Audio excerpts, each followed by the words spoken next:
પાટણ ખાતે 2 દિવસીય યોગ શિબિરનો શુભારંભ. પાટણ જિલ્લામાં 2 દિવસીય યોગ શિબિરનો શુભારંભ કરાવતા ગુજરાત રાજ્ય યોગ બોર્ડના ચેરમેન શિષપાલજી. વડાપ્રધાન નરેન્દ્ર મોદીના પ્રયાસોથી સમગ્ર વિશ્વમાં તારીખ 21મી જૂનના દિવસે આંતરરાષ્ટ્રીય યોગ દિવસ તરીકે ઉજવવામાં આવે છે, જેના ભાગરૂપે રમતગમત વિભાગ હેઠળ ગુજરાત રાજ્ય યોગ બોર્ડની રચના કરવામાં આવેલ છે. ગુજરાત રાજ્ય યોગ બોર્ડ દ્વારા તારીખ 7 અને 8 ફેબ્રુઆરીના રોજ પાટણ ખાતે 2 દિવસીય યોગ શિબિરનું આયોજન કરવામાં આવ્યું છે, જેને અનુલક્ષીને ગુજરાત રાજ્ય યોગ બોર્ડના ચેરમેન શિષપાલજીની અધ્યક્ષતામાં યોગ શિબિરનો શુભારંભ કરવામાં આવ્યો હતો. પાટણ જિલ્લામાં તારીખ 8મી ફેબ્રુઆરીએ સવારના 6 થી 8 કલાક દરમિયાન ઉપવન મેદાન ઉપવન બંગલોઝની બાજુમાં વાડીનાથ ચોક પાટણ ખાતે ગુજરાત રાજ્ય યોગ બોર્ડ દ્વારા યોજવામાં આવ્યું.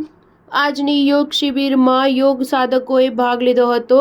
શિબિરનો હેતુ લોકોના માનસિક અને શારીરિક સ્વાસ્થ્યની સાથે સાથે આવનાર પેઢીમાં યોગ અંગેની જાગૃતતા આવે તેમજ દરેક નાગરિકને સ્વસ્થ જીવનશૈલી અને નિરોગી જીવન જીવવા માટે પ્રોત્સાહિત કરવાનો છે. આ પ્રસંગે નાયબ જિલ્લા વિકાસ અધિકારી આર.કે. મકવાણા, પાટણ પ્રાંત અધિકારી હિરેન ચૌહાણ તેમજ હેમચંદ્રાચાર્ય, ઉત્તર ગુજરાત યુનિવર્સિટીના કુલપતિ કે.સી. પોરિયા ઉપરાંત યોગ સાધકો ઉપસ્થિત રહ્યા હતા. Star news 7 Patan.